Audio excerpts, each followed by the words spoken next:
দেখতে পাচ্ছি না। না, আমার তা ভাগ্যে আর ধরমতলা দেখা হইবে না। কই হে, কেউ আছো নাকি গো? আমাকে একটু ধরমতলার পথ দেখাই দিবে।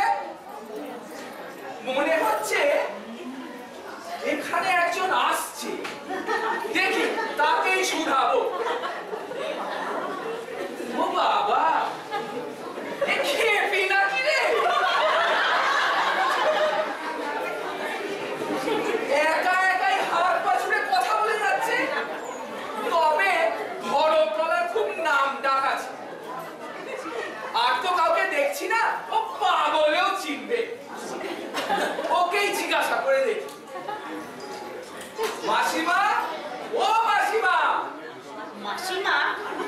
কাকে তুমি মাসিমা বলছো? কোন মাসিমা?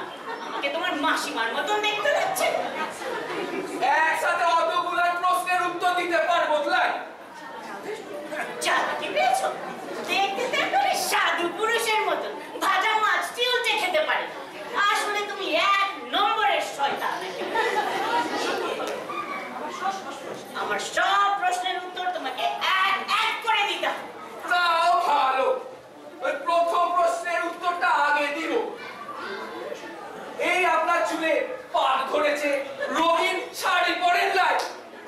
পৃথিবী সুন্দর লোক আপনাকে এক নজরে মাসিমাই বলবে। তাও তো আমি প্রথমটা ধুচুলুচু করেছি। মাসিমা হবে না ঠাকুমা হবে? তারপর দেখলাম আপনার ছোট ছোট চুল বব কাট করা, অনেকটা ওই সিনেমার নায়িকাদের মতো। তাই আপনাকে মাসিমা বললুম। ও তাই বলো? আমাকে তাহলে সিনেমার নায়িকাদের মতন লাগছে নাকি? সবাই আমাকে কিন্তু সুচিত্রা সেনের মতন দেখতে লাগে। আমি বুঝিনি বাবা, বুঝিনি। আহা বাছা, তুমি একটু কাতর স্বরে কেন লাগছিলে বলো তো? আমি গ্রামের ছেলে, শহর দেখি নাই। আমাদের গায়ের এক নেতা বলল, হুমকি দিল, দিয়ে বলল কলকাতার মিছিলে যেতে হবে, পয়সা দিবে, খেতে দিবে। এই সুযোগটা নিয়ে নিয়ে আমার ভাইবলাম এই সময় এক সুযোগে দুটো কাজ হয়ে যাবে।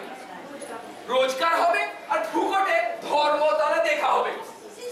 সেই সকালবেলা নেতা বাবুরা এখানে ছেড়ে দিলে পলায় গেল।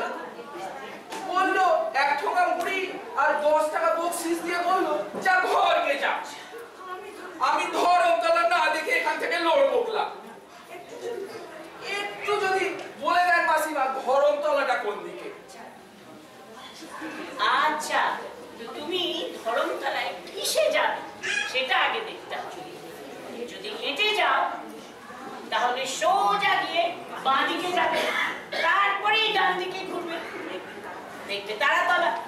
তারপরে দু চোখ সোজা দেখে যেই দিকে যাবে হাঁটতে থাকবে, ব্যাস তাহলেই ধরমতলা পেয়ে যাবে।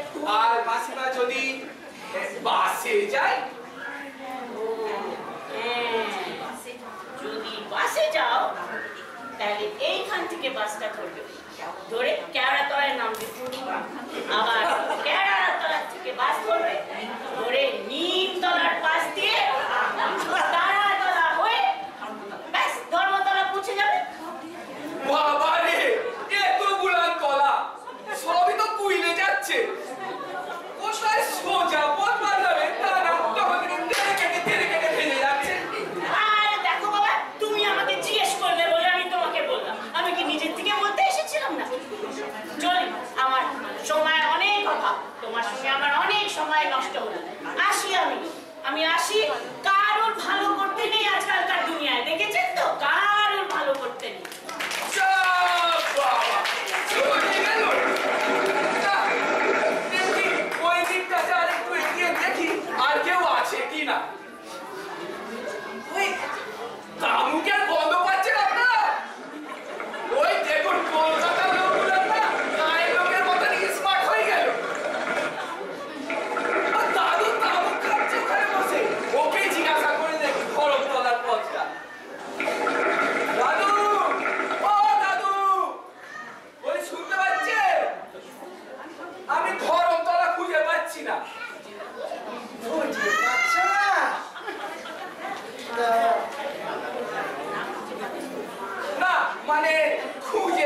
পাচ্ছি না। তা বয়স কত হলো? এই বয়সে চোখের মাথা খেয়ে বসে আছো। যদি এদিক ওদিক তাকাতে তাহলেই তোমার ওই তলা খুঁজে পেতে। ওই দেখো তোমার কলতলা। নাকি ডগাই ঘুরছে, তুমি খুঁজে পাচ্ছ না? কলতলা না দাদু, কলতলা না, ধরমতলা যাবো কোন পথে? বেলতলা। এক কথা বইলে বইলে মুখে ব্যথা হয়ে গেল। মুখে ব্যথা? না, এসব একদম ভালো নয়। তুমি একবার তোমার ওই হাতটা আর ওই প্রেশারটা একটু চেক করে দিও বাবা। যা বাবা, এ বুড়ো কানে ঠসা নাকি? আরে বাবা, এই কলকাতা শহরে তো ঠেলাঠেলি করেই চলতে হয় বাবা। দাদু বলছি, আপনি কি কানে কম শুনে? আরে না না, কানে কম শুনি না। আমি আজকাল বয়স একটু কানে কম শুনি। কানে যদি কম শোনেন, একটা ডাক্তার ENT দেখাচ্ছেন না কেন? সে তো কবে বিক্রি করে দিয়েছি। আসলে কি জানো, বাড়ি ভাড়া টাকা আদায় করা বড় মুশকিল হয়ে পড়ছে। তুমি বাড়িটা দেখেছো নাকি বাবা? না। কি ভালো জায়গায় ছিল বলো? তা তোমার বাড়ি কোথায়? ওই মুকুটমণিপুর। আরে আরে মমিনপুর, ওকে তো আমারও বাড়ি। তুমি কার ছেলে? দাদু আপনি এখন আসুন, আমার কাম কাজ আছে। আমি বাবার রেডিমেড ছেলে। এত জোরে চিৎকার করে বলার কি আছে?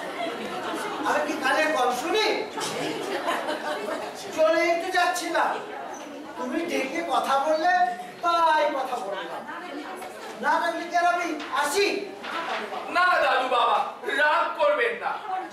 হারামজাদা, আমি একটা অবিবাহিত জোয়ান মদ্য, আর তুই আমাকে হারামজাদা বাবা মানবি? হ্যাঁ, তুই তোর বাবার বাবা, তোর 14 পুরুষের বাবা, তোর 7 পুরুষের সব বাবা বাবা।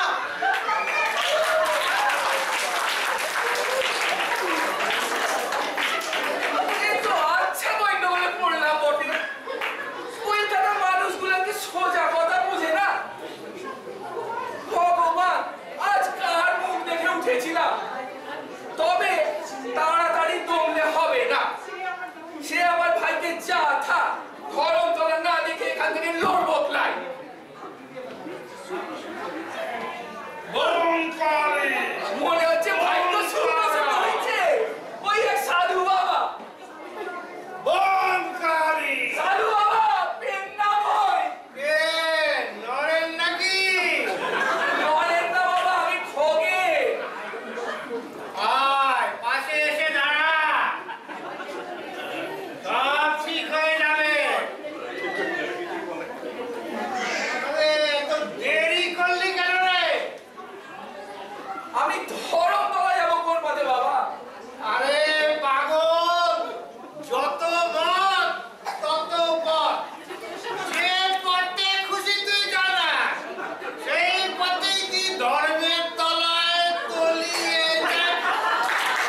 আমি বুঝতে পারছি তোর মানসিক অবস্থা বর্তমানে ভালো নয়, তবুও বলছি মনকে শক্ত কর, আর তা যদি না পারিস এই ছিলিবে দুটো টান দে, দেখবি উড়ে গিয়ে ধর্মতলায় পৌঁছে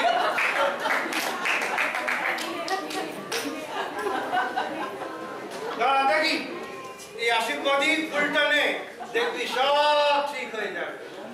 ওম কালী, ওম শঙ্কর, ওম কি ছকমারিতে পড়লাম রে বাবা। কোয়েল কাছে তো এগুলো কি সোজা কথা বোঝে না। তবে এই গেরো কেটে আমি কি আপন মনে বকছো ভাই? মানসিক ভারসাম্য নষ্ট হয়ে গেছে নাকি? দাদা আমি ধরমতলা খুঁজে পাচ্ছি না। হ্যাঁ ঠিক ধরেছি। তাই খোঁজাখুঁজির ব্যাপারটা কি ইদানি শুরু হয়েছে? ছোটবেলা থেকেই ছিল? না মানে কালকে ওই মুকুটমণিপুর থেকে কলকাতায় এসেছি ধরমতলা দেখবো বলে, কিন্তু আমি জায়গাটা চিনি না। তাই যদি একটু বলে দেন কোন দিক দিয়ে যাও। তোমার একটা মেন্টাল হেলথ চেকআপের দরকার। না বাবু, দয়া করে আর ওই চেকারদের ডাকবেন না। ও ব্যাটারা ধরলে আর থুবে না। ও শালাদের আমি চিনি। আসার সময় ট্রেনে টিকিট না কেটে উঠেছিলাম, এমন তারা মারলো চলন্ত ট্রেন থেকে লাফিয়ে পাইলেছি। আরে ভাইয়া, পালালে কি হবে? পালালে রোগ সারবে না। সমাজের প্রতি আমার একটা কর্তব্য আছে।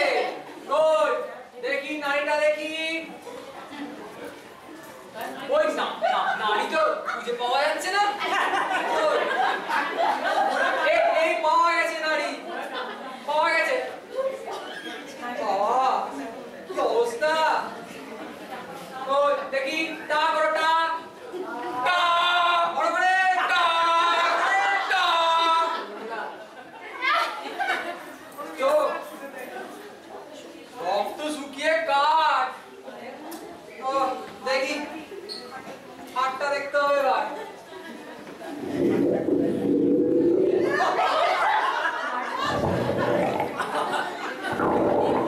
কি এত এত নাড়ানোর আওয়াজ?